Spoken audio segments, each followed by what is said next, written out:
All right, everybody, welcome to another episode of Sound of the Loons presented by Allina Health Orthopedics. And today I get to be joined by the Renaissance Man. I'm going to call you that because in our broadcast last weekend, Kevin Egan called you a utility man, which I feel like doesn't have quite the same ring to it. So I said, I'm going to call you a Renaissance Man because you do a little bit of everything. Hassani Dotson, thanks for joining me today. Pleasure being here. First of all, I just want to say it was a blast seeing you back on the pitch. And I know that it's a long road. It's a lot of work. And I know you played in the FC Dallas match. And I saw you at training all sorts of days last year, walking on the sideline, mostly, Ja'Cory, you guys chilling, hanging out, but not like in full blown. I didn't get to see any preseason. So when you stepped on the field, let's go back to the FC Dallas game. What were the emotions sort of, or are you just like so into the game at that point to get back onto the pitch after your ACL last season?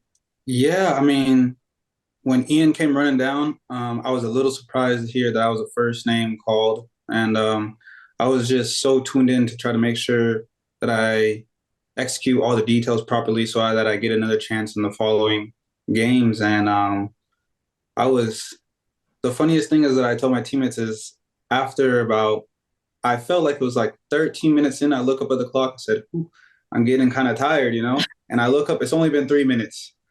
I said, oh, okay, this is game fitness that I still need to work on. But it was a great feeling to be back out there and get that adrenaline pumping again and help secure the road win.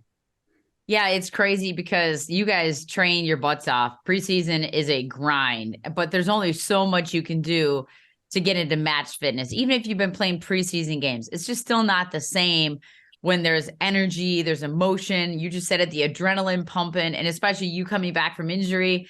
I mean, some of that's got to get your heart rate going and you're breathing a little bit heavier than even just like the game fitness, like 90 minutes, let's go kind of a thing. Yeah. And for preseason, when we went down to Palm Springs, I only got to play in 15 minutes of the last game. And those aren't normal training sessions because we're playing so many games in a short span of time. And then I was excited, to gear up for Dallas, and I caught a illness, so I was gone for 4 days as well. So, I mean, it was a lot, but I was happy to get in there and start building up the fitness and also obviously the win. Yeah, and then you guys have this weird bye week, second week of the season. I get it; it's a schedule. You can't do much about it. But at the same time, you have like a whole nother week to sort of rest, recover, get your body back in the groove of what it feels like to play in a game, get back to match fitness, and then just train an extra week. Then you have the home opener of Allianz Field, and you got an incredible welcome from the fan base and the supporters and everybody else at Allianz Field when you stepped on the pitch. I know the pitch was a little snowy and a lot can be made about the actual conditions or the quality of the soccer that you guys could play in that opening game. But at the end of the day, now you get to be back on your home field, sort of walk us through the emotions of that and warming up. I'm assuming, your wife and your daughter were maybe at the game, being them, having them there and having a part of it as well. Yeah, my wife was there. I thought it might be a little too cold to bring the little one. I'm kind of overprotective in that way. I'll probably wait till it gets a little warmer out. But it was amazing. Like even as soon as because we didn't get to warm up because of the conditions of the pitch out on the field. But in the second half, when we were warming up on the sideline, it kind of, helped with confidence that the fans were backing me. And then when I stepped onto the field, I mean, I was expecting to be slipping and sliding, but it kind of helped that all the guys that were on the field were cold and a little miserable. So the game speed was a little slower. So that definitely helped get my confidence and start growing into the game. How is that? Like, we talked to Dr. Bershow as well for this podcast, and he's going to be joining us in the second segment. Well, we talked a lot about not just the physical side of an injury, but the mental and emotional side of going through the injury. There's probably these stages, right, of grieving and then flipping the switch and getting back into form. So when you have field conditions like that, is it in the back of your head at all about, planting and turning and slipping and sliding, or is it a foregone thing now? You're just back into playing mode. Yeah, I mean, it definitely does play a little role. I think it helped that we trained the week before at Allianz, so we were able to prepare a little better for footwear. Because when the fans all came, everyone wore normal like plastic studs, and everyone was slipping all over the place, and that could, raise the risk of getting injured, especially like in your knee. So, or soft grounds, and kind of practice a little bit of like ice skater hops to make sure I'm stable. And once the game starts going, like I'm only focused on one thing. So I think that's something that I've been blessed with, that I don't overthink a little bit too much in that regard. I want to go back a little bit as we look ahead to 2023 and your expectations for yourself and the group. But going back to 2019, when you were drafted 31st overall, hence the number 31 on the jersey, and you were like this massive revelation. The whole 2019 class that Minnesota United brought in was. But I remember you came on the pitch in the first game, I believe it was at Vancouver, in the dying moments to secure a win on the road. And that to me was like light bulb. Adrian Heath and the staff think incredibly highly of this player and what he's capable of, not just physically on the field, but your intelligence, reading the game, doing the right things at the right moment, at the right time. So 2019, how did you kind of come into your rookie season, your expectations? You had 4 goals on the season, hence the bangers only, whole t-shirt thing vibe that came about. And now 2023, what are your expectations for yourself? A few years into the league, but set back one season kind of with the ACL. Yeah, so 2019, it was more just hoping that a team would give me a fair shot and taking that opportunity and competing each day. And sometimes it kind of helps that the game is a little fast for you, so you just stick with that first decision. And most likely than not, if you see the right picture, it's the right one. Coming back after such a long injury in 2023, my first immediate goal is just to be able to be 90 minutes match fit. And then after that, it's to, carve out a role, be a starter in the midfield. And I think a big one for myself and the club is to win silverware. We've been very close since I've joined the team, and that's something that we're all trying to strive for. Let's talk about that, because you just said carve out a starting role in the midfield. And I think in your first 2 years, and particularly as a rookie, you just want to get on the field. You will play wherever is needed, wherever is asked. And now you've seen a guy like Robin doing it all over the place. I mean, Boxall said to me last week, I want to put him at center back next to me just to see how it would go, but you want to carve out that center midfield role. Do you feel yourself more as a holding, as an attacking, a 6, an 8, a 10? If you had your ideal and Adrian said, hey, I want to put you where you want to be and how you can be most effective for this team, what would that look like in your mind? Yeah, I think I'm more of a box-to-box midfielder. I think I have a lot of bite, so that's common for someone wanting to put me as a 6, which I've played. And then I feel like I have a little bit on the offense to where I can get forward and get on the edge of the box and create a goal-scoring opportunity. So yeah, that would be my answer. Well, you do. I mean, we don't make a t-shirt called Bangers Only for nothing, but I think there's like a huge market out there for those, and correct me if I'm wrong, those sort of late arriving runs outside the 18, where if you can strike a ball and be goal dangerous, the 10 occupies a lot of attention. The 6 kind of stays home and not a ton expected of them offensively going forward. It's kind of like a center back. You might just skyrocket it over the crossbar. But if you can make a living as like a late arriving on top of the box midfielder that can be a threat. And even if you're not the goal scoring threat, you're taking attention, the defense has to be mindful of you. That opens up opportunities for others. Is that kind of how you view yourself, and you sort of pride yourself on the passing as well? Yeah. And I think that's a bit of an underrated run in the box. Like a lot of times you see the great movements from the strikers peeling off from the back shoulder. But like my favorite team is Chelsea, and Frank Lampard, he made a hell of a career out of scoring those type of goals and making those type of runs. And it always, like you said, it might pull the 6 off of the 10 onto the 8. And that's just something that I've been trying to work on and watching video to see how I can improve. And then it's all about repetition from there. I remember when you joined the team and talking to you about, you had sort of been wanting film, watching film, sort of trying to emulate other center midfielders at the time in that role. And I think we talked a little bit about Ozzy Alonso because he was with the club at the time, and how he'd kind of made a living in that 6 role.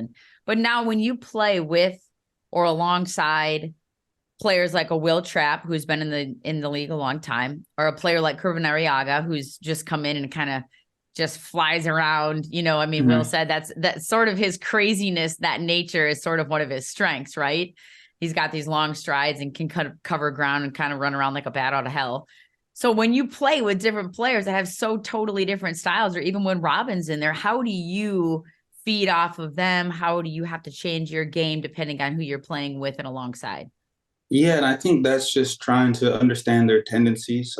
Like you talked about how Will mentioned Kervin, like, for example, Will likes to check in deeper to get the ball in. So I got to make sure that we're not occupying the same space. And then Kervin, he's a bit unpredictable. So that he might run from 118 to the next, but then generally he likes to get behind the ball as well and get the ball from the center back. So it's kind of like almost anticipating when they're going to make certain movements. And then I think that's something that Robin does as well, is that instead of trying something, he looks at other players and moves off of them, which is how determines how fluid an attack is, if everyone can play with one another and be the next step ahead.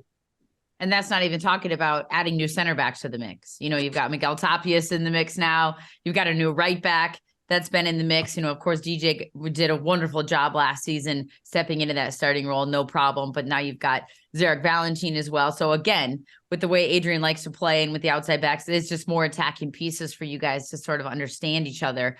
When we talk a little bit about this attack and where the goal is going to come from, the elephant in the room is the fact that Emmanuel Reynoso is still not here, at least to my knowledge. I haven't been up at Blaine this week, but, he's still not here. So how much is that even a topic of conversation amongst the group? Or is it just like, hey, we're going to focus on who's here. You've got plenty of quality in this team that can fill those voids. Fragapane likes to tuck in and create, Amaria, when he's out there, drops a little deeper. You guys don't have a shortage of playmaking attackers and midfielders that can fill that void. Nobody's Reynoso per se, but there's no doubt in your minds and your team and your locker room that you guys can get the job done. No hesitation. Yeah, I think that's for the players. It's controlling what you can control. And I think a lot of the past responsibility and burden was to give the ball to Reynoso to allow him to try to create. But like you said, we have a lot of players that they can create in their own type of way or a different way. And that's coming together to find a new game plan and making sure that now everyone has a little bit more responsibility on offense and maybe a little less on defense. And but Tapias and Zarek coming in, they're great guys, and I think that's why they've been able to acclimate so quickly with the group. So let's talk about family. You got a little one at home, Gia, who is now how old? 14 months at the end of this month. 14 months. Okay, so that's a bonus stage. You're still talking a month and not years. So that's great. So what is your favorite thing that she does? Does she say dada? Is she all into that? Does she kick a soccer ball? Is she walking? Sometimes, but she says more mama. Yeah. Recently, she's been kicking the ball around the house. So that's been pretty cool to see. And then we've been working on her little dunks. But for me, it's seeing the growth just day to day, week to week, and you're like, oh, like, just last week, she wasn't comprehending that. She didn't know how to do that. And now she's at a stage where she wants to touch everything that's not safe to touch. But for me, it's a joy because I still have I think a pretty youthful spirit and energy about me. So it takes me back to my childhood. And I think all of us can say we have a great time here at home. Yeah, I think people used to say to me, oh, that's the best age. Oh, that's the best. I was like, no, every age is the best age. Because every stage is so much fun. There's something different. Yeah, every stage presents its challenges too. That's just the nature of the beast. But I mean, what a blessing. And like, just to be able to witness those little things, not always the big things. Sometimes it's the little things that, make the craziest craziest moment in the day, make you smile, make you laugh. I mean, thank goodness for FaceTime, right? I mean, it's just, I've been getting some videos and pictures every once in a while from Cal with his new little one. And I kept telling him before he had kids, I'm like, dude, you don't know until you know. Like your world will change, your perspective will change, your priorities, like things that are cute, like, for adults are not cute, are cute for babies, like and vice versa. So I just love that. And how about Petra? How is she? Is she loving it? Everybody's ready for spring, but Yeah, I mean, she came out to visit a lot before we all moved together, but I think now she's definitely ready for spring. But I think hats off to her for adapting so quickly, and it's a little easier for me just because I'm willing to go anywhere to play soccer. But she's been such a great support system for me, and she's acclimated well. And we're trying to, I think, get up to Duluth. They talked about this summer. So just trying to get a little bit more Minnesotan, I guess you could say. Yeah, that's awesome. Well, I know it's we all talk about how it's a challenge for players to adapt, whether they're moving from another country or just from somewhere else in the United States. But then we don't always talk about the rest of the family that has to, take the journey too. And you have a built-in support system in the sense of Minnesota United and your teammates, and you're going to training every day, and you have a rhythm and a routine, and everybody else has to find that, in the midst of it. So I can totally appreciate, we've seen lots of guys do it. I remember when Jerome Chiasson was here, and of course, Boxel and Robin have become good friends. So it's kind of fun to see Will with his little ones. At least there are a lot of guys on the team, and I don't know who you're closest to, but, wife, kids, family, it seems like a big priority and a point of emphasis for the guys in the club. So hopefully she's finding some support there, and I look forward to seeing her and Gia at another game sometime soon. Thank you. Yeah, so far no complaints on this end, and we'll only get more excited as the season goes on. Awesome. Well, thank you, Hassani. I appreciate you taking the time to join me. I know we didn't dive too much into the ACL because I'd like to move past it. We hammered home injuries with Dr. Bershow, and people are going to get that in the next segment. So we don't want to dwell on the past. We want to focus on the future, and I'm excited to see you back out there and crushing it, and all the best to you this season. Thank you very much, Kendra. And all right, go Loons. Yeah, go Loons. I mean, I am wearing the sweatshirt. I don't get to see you guys every day, but I try to still rock some of the gear that I have when I do this podcast. So that's important. I got Minnesota in my blood. Yes, you do. All right, stay tuned, everybody. Segment number 2, Dr. Bershow from Allina Health Orthopedics coming up next.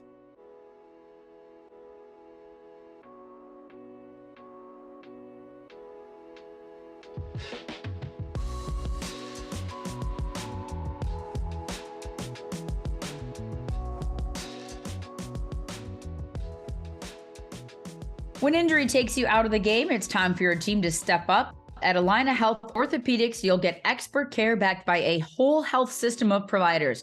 With records, test results, and care team, you are always close to the care you need. Schedule now at allinahealth.org/ortho.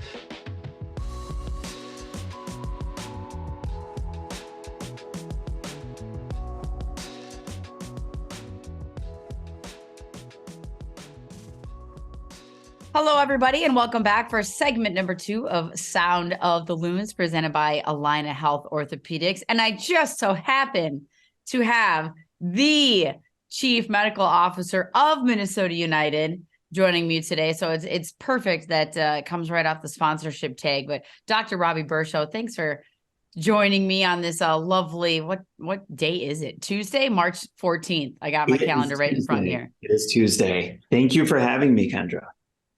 First of all, I just want to give a little insight to people. I was maybe lucky or unlucky enough to actually have to see you in person last year when I made the mistake of playing in a co-ed soccer game at my old age of 42. And, ruptured the plantar fascia and fractured my heel jumping for a ball. So note to self, people, Dr. Bershow will take care of you, but try not to do too many things when you're old. It was an impressive injury. Although for people that can't see, because we're on a podcast, I think you still have both feet, right? Still two. Yes. 2 feet. I'm running. I'm jumping now. So that tells you all you need to know about being taken care of. Yeah, exactly. But hey, I want to talk about your role with Minnesota United, because I think it's important that people sort of understand. Everybody knows that every professional sports team has team doctors, team trainers, staff. But when you are actually partnering with a professional team, and you as the newly appointed chief medical officer, you've always been involved with the club, but sort of taking on this title, what does that mean? What does that entail? And how does this partnership even come about? Yeah. No, good question. I think there is always that relationship that people know exists, but that can take a few different forms, and what our day-to-day role is can differ quite a bit club to club. But so just long answer to that question by way of background. I mean, for me personally, this has been a really special experience, just growing up playing soccer and going to Strikers games and Thunder games with my dad and my brother. And, this really feels like coming full circle for that. So I feel really lucky there, and lucky also as a physician. I mean, this is a pretty unique opportunity to be able to partner with the club and work closely with the organization and the guys and everyone that makes this happen.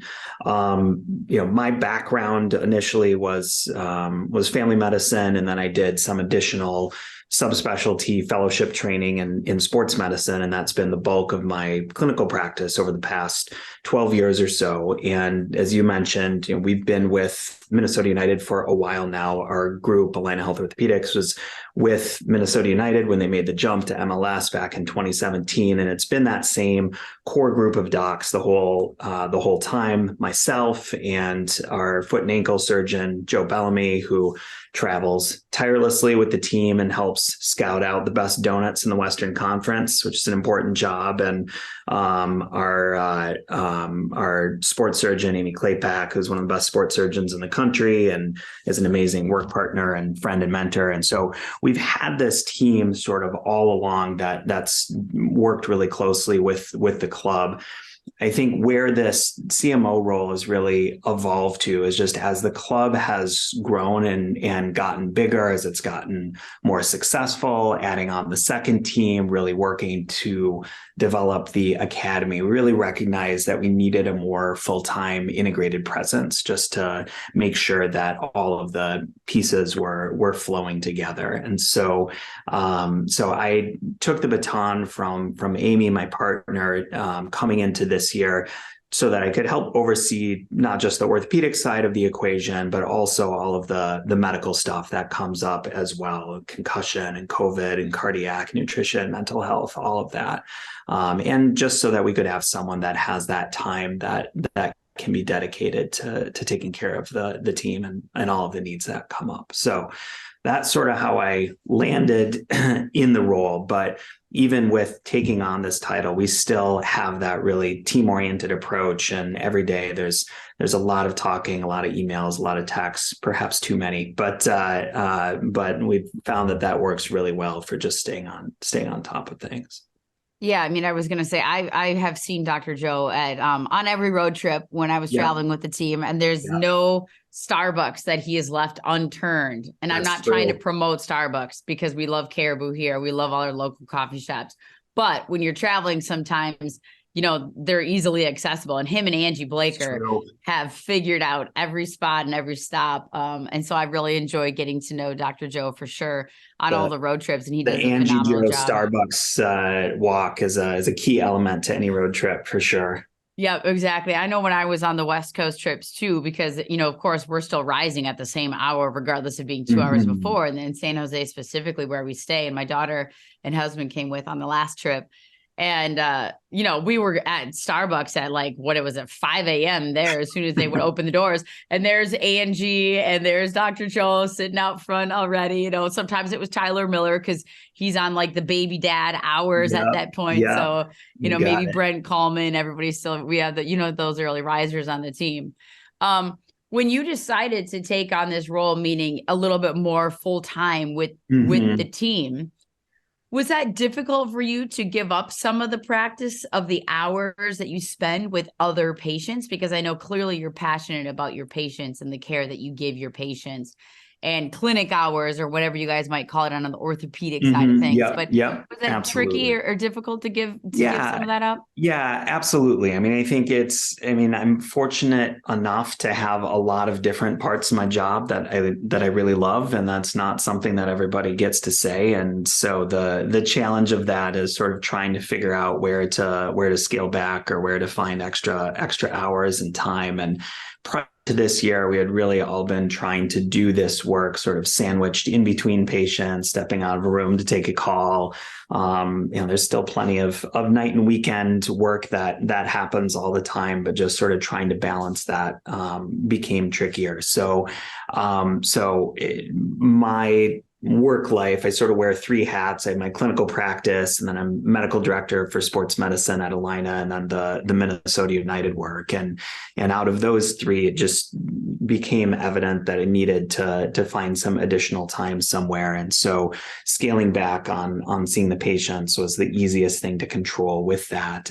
But you're absolutely right. I mean, there's a reason that I got into medicine to begin with, and that's seeing patients and talking with patients. And I've had patients, same patients for a long time now, continuity, and you really get to treasure those relationships. And so a lot of those patients, of course, I'm still able to see and work in. And oftentimes I'll start off the day by driving into clinic to see a one-off patient, someone that I just know needs to be seen and needs some special care and that. But it is definitely a practice change. On the flip side, I couldn't be more excited about this opportunity. And this is really a great recharge and just really meaningful work here. It's, again, a unique experience that not everyone gets to do. And I just feel super fortunate that I get to take part in it. And that's really enjoyable. So I'm coming around to it. Everyone who knows me will tell you that saying no is not my strongest suit. And so sometimes I feel like I'm still finding that balance and still saying, yeah, this is sort of the limited time that I have. But the good news is that between the players and the coaches and the staff and everyone affiliated with the organization, I still feel like I get to have my doctor hat on a lot of the time and still get to have those relationships just with some new faces. And oh, by the way, you're also a husband and a father. You have some small children at home, so you get to put your dad hat on. You get to try to be at all their activities. Are they soccer players? Are they into soccer at all? They are both soccer players. Their interests are wide ranging. So if there's an activity, they will rarely say no to it. But yes, they do love they love to play. They have enjoyed their Loons experience when they've been at the stadium. They've heard some interesting chants, which I got to hear about afterwards. This guy behind us was saying some really interesting things. So that's always fun to do that. But no, they're awesome. They also love getting a good doctor exam at home. So I've definitely taped some 8-year-old ankles, which is like the fancy version of putting on a Band-Aid. I love that. Makes everything better for sure. I love that. Hey, when you can combine work and family, I think that's like the greatest thing ever. And when you have a career that affords you that, and they can see you doing what you love to do and see how cool it is, and then they hear you on phone calls, they see you texting, they know, but then to actually see what it is like put into practice, or a player coming back to health, knowing that you worked on that player, you were part of that player's recovery. And I know we're going to talk a little bit about some of the injuries. And, Hassani Dotson also joining on the podcast at some point, but he had an ACL, which isn't unheard of these days. I mean, sad, but true that we hear more often about ACLs, men, women, girls, boys, whatever else. But anything that has surprised you specifically, let's talk about Hassani, about his recovery, his timeline. Patrick Weah was also another player that recovered from an ACL, but was there anything in particular that surprised you about Hassani, his ability to get back quickly? How much pride and joy do you take in seeing him back on the pitch and being effective when he first stepped on in the Dallas game? Yeah, absolutely. And without delving into anything confidential, of course, I'd be open to talking about this stuff also. But yeah, I mean, the big thing you take away from working with someone like Hassani is just what a consummate professional he is. I mean, just such a great guy as a person, as a human, but I mean, he takes his he takes his career very seriously and his skills on the pitch and his dedication very seriously. And it's exactly the type of patient that you want to have. I mean, of course, you never, ever, ever want these injuries to happen. And it is far and away the worst part of our job, is seeing these things happen. A good day is a boring day for us, but getting to work with him and seeing the effort that he put in and the dedication and being with them throughout the ups and downs of that is a really, it makes us feel privileged to be part of the care team that way. And seeing him step back onto the pitch is, I would say, 8 parts just very nerve-wracking, of course, for those first few steps and making sure that everything goes well. But the vast majority of it is just, like you said, that pride and seeing him get back and knowing that in whatever way we helped him do there and achieve those goals, that's really meaningful for us. So there are some, I was just going to say there are some challenges with injuries, and we can talk about the physical aspects, but, and I did a Atlanta United game early in the season talking to Brad Guzan about his ruptured Achilles, and he's older in age, but it's the first major long-term injury he'd ever had. But he talked about the mental challenges. Yeah. So with the amount of athletes and high-level athletes that you have dealt with, how much of it is, almost playing a little bit of psychologist, working them through some of these injuries that maybe they've never had to deal with before? It's not just about the physical, it's about the mental and emotional side of it too. Yeah, no, you're absolutely right. I mean, even when players are not injured, I think we have all recognized how big that mental health piece is. And especially even over the last few years, you look at Simone Biles and Michael Phelps and Naomi Osaka and Kevin Love and all those people that have really sort of opened the door to this conversation around that. Where I think that it's always been an element, but we just haven't talked about it as much. But especially with the injury, I mean, so much of the identity of these players is wrapped up in who they are and who they are out on the pitch. And all of a sudden we take that away, and it's a real struggle and a real adjustment. And so I think that, even beyond the psychology of just helping instill that confidence about how well they're doing and helping teach them and show them the great work that they've been doing, just being there to help support them on that piece, that emotional piece, that mental piece, is just as important, if not more important, because we also want them when they're going down through that whole injury, especially for something longer term like Hassani. I mean, it's 10 months in. It's a long recovery and a long time to go to some different places. And so we've worked really hard just to be there, to be able to do those regular check-ins, make sure that they're doing well. We've got a good stable of sports psychologists or team neuropsychologists for all of our guys, all of our players. That is some really good resources. The league has some really good resources, but we definitely can never lose sight of that. And obviously too, I mean, I have my role, but much more the day-to-day is the incredible medical team and the athletic trainers, the physical therapists, or performance coaches, all of the staff that interact with the guys on a day-to-day basis. And my job is quite easy because of the amazing work that those people do. And so I think all of those units helping create a family and create that support for a player when they get injured is just can't be overstated. I want to talk a little bit about Debussy's injury without, again, not, patient doctor privilege, but was that, I mean, you've probably seen some pretty bizarre injuries in your day, and maybe that's not bizarre at all, but I just remember when it happened and the way he went down and, hearing him yell, and he's just such a physically fit, physically gifted, athletic, smart, takes care of himself, as a professional, which sometimes it just doesn't matter when it comes to injuries. But was that a bizarre injury to you at all? Or is that I mean, it's definitely not as common of one. And like you said, I mean, if I if I get hurt and go down yelling, nobody's that surprised. But for him, like you said, I mean, just, when something like that happens, it's probably going to be the real deal, and it's probably going to be serious. And yeah, I mean, the unusual ones are always harder, just because in part there's less data to go off of as far as what the expectations are on the back end.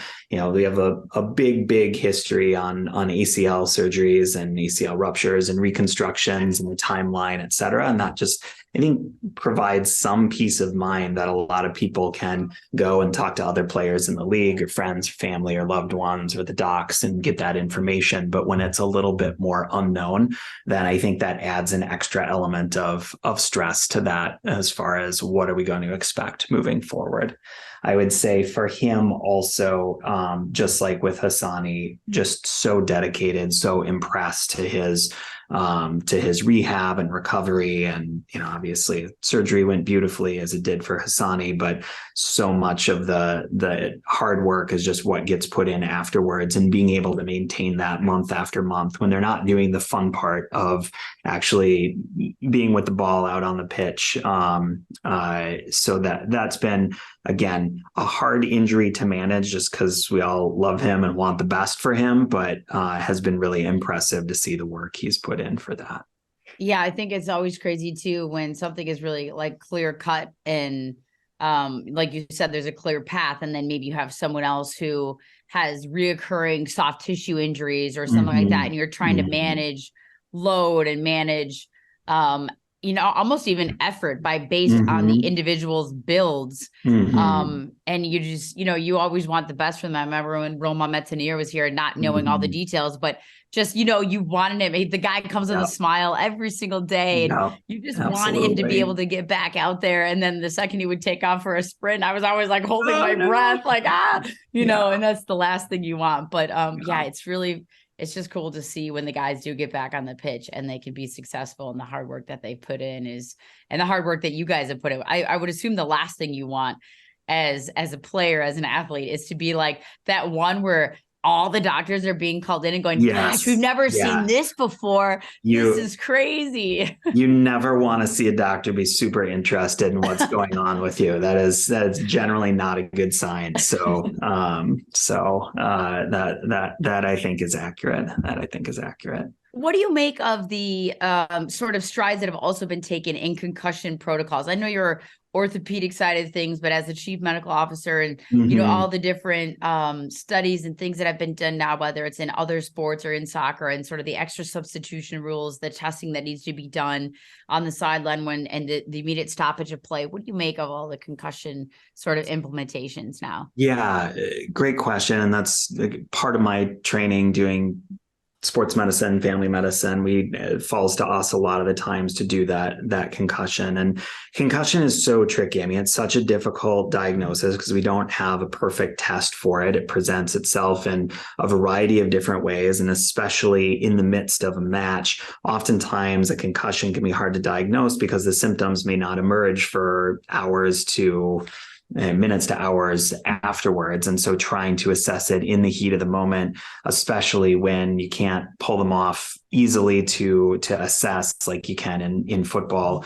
or other sports, it adds some particularly unique challenges to how that works in soccer. I think MLS has been working really hard to try and find a way forward with that. I think we all recognize the seriousness of concussions and the seriousness of concussions that go undiagnosed. And when our goal always is to try and not send the player back in if there is a concern for one or there's a reasonable suspicion for one.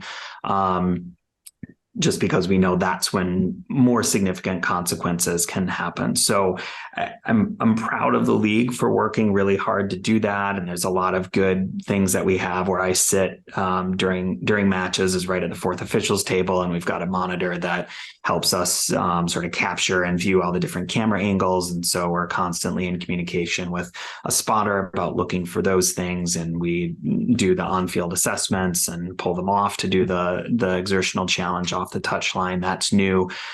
Still trying to figure out the nuances of the concussion substitute. I think that is a great step in the right direction. I think difficult to employ in practice as far as how that always works. And so I think that's the kind of thing that can only come with time. But it is a really important part of it. I think too, over time, players are having more and more awareness and less desire just to play through it. And I think that's a really big thing. And we rely a lot on what the player tells us. And the more time that I get to spend with the guys at the facility, at training, et cetera, the more you get to know them. And then it becomes a little bit easier to sort of determine are things functioning the way that they should, or are they not looking the way that they should? So. What is an exertional? What is that? You said it's new. So with the concussion now, one of the things that we typically do, in addition to asking their symptom questions when we go out to assess them and do the neurologic screen, is sometimes we know that people with concussion will be okay at rest, but if we start to get them moving around and employing their motion system and in their balance, that can bring on some symptoms. So we now do something, if you see them running back and forth on the touch line before going back in, that's sort of what we're looking for to make sure that there's no symptoms. So just one of the many ways that we try and pick up symptoms, because again, there's no one perfect test. So we need to look at 10 to 15 smaller potential signs and try and elicit some symptoms with one of those in order to determine if they might have a concussion or not.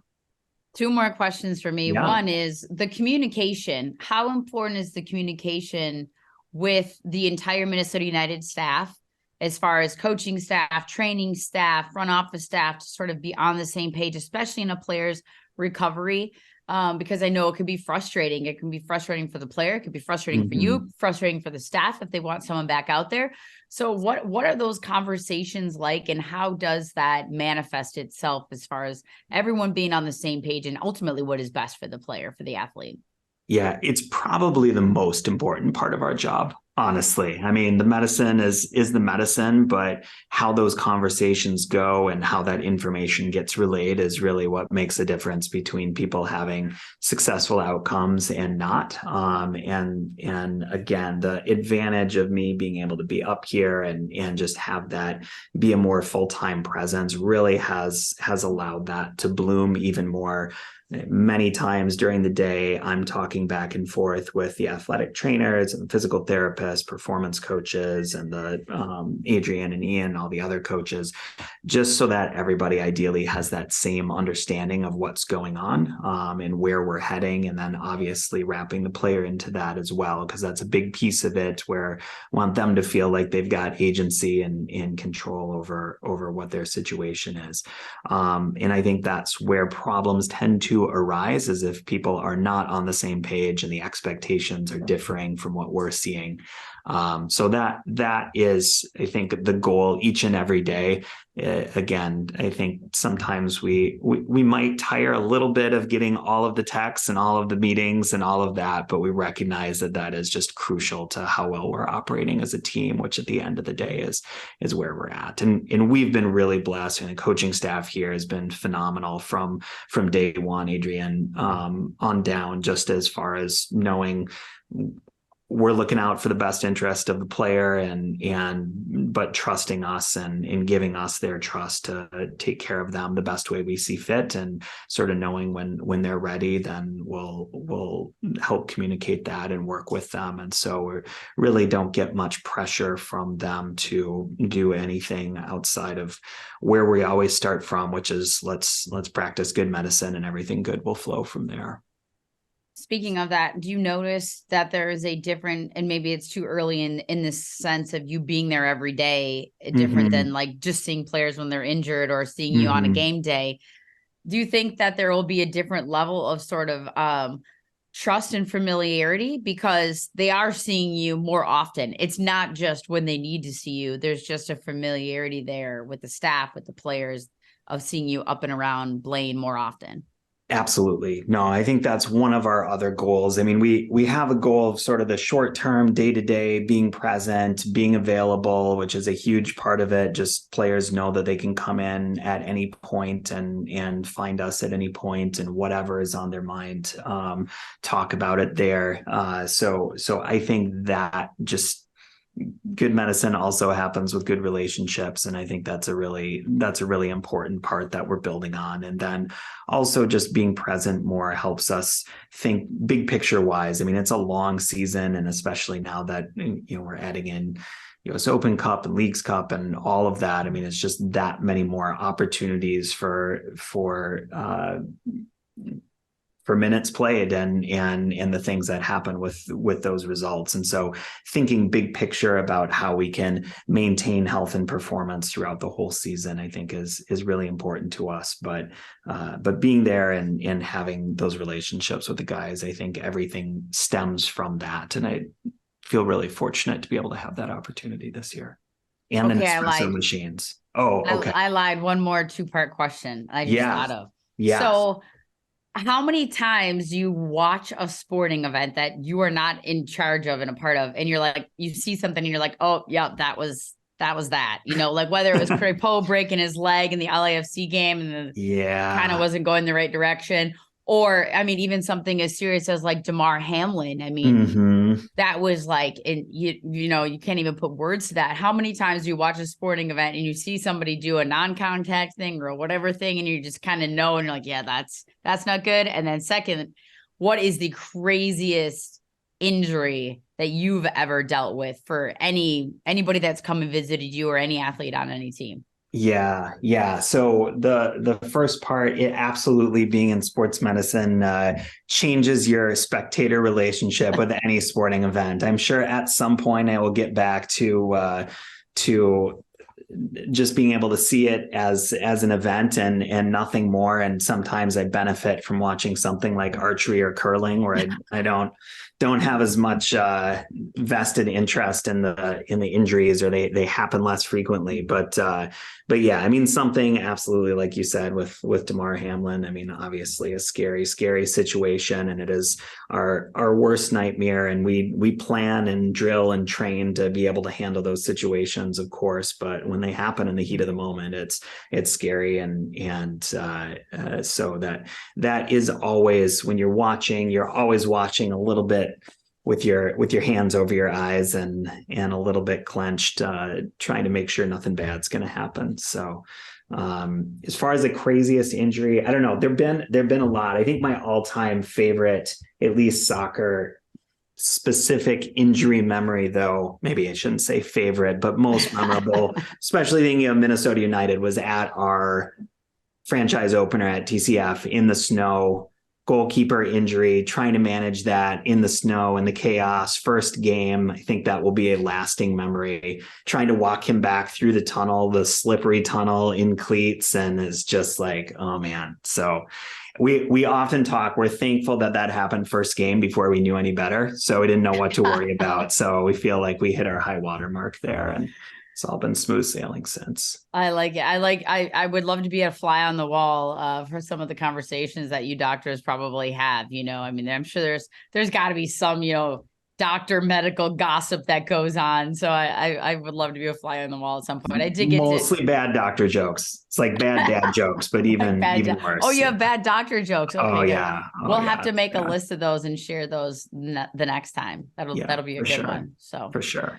Well, I appreciate you taking the time, because I know you're probably like glancing down. Your phone's probably blown up like 1,000 times just in the time, the 30 minutes that we've been on this podcast. But I appreciate you taking the time. I know you've got, you're doing it all right now, so I appreciate it. Absolutely. Happy to chat. It is good to see you and good to chat with you, and miss getting to see you every day around here, but really excited for the work that you're doing. And so thank you for taking the time to chat with me. Yeah, no, I appreciate it. And you know what? I'm sure we'll have you on again. Hopefully it's to just talk about how there are no injuries to talk about. Yeah. And we can just talk about something else. It's going to be the most boring podcast ever. I'll be totally fine with that. Which is exactly what you want. So I appreciate you taking the time. All doctor jokes. Yeah. Yes. Dr. Robby Bershow, thank you so much. Alina Health Orthopedics, as always, appreciate what you guys do for the club and for everybody in the community, really. And then Chief Medical Officer. So thanks for taking the time. I appreciate it. Thank you, Kendra. All right, everybody, that wraps it up for this episode of Sound of the Loons. Next up for Minnesota United, they hit the road taking on the Colorado Rapids on the weekend, and we'll see you all soon. Thanks again.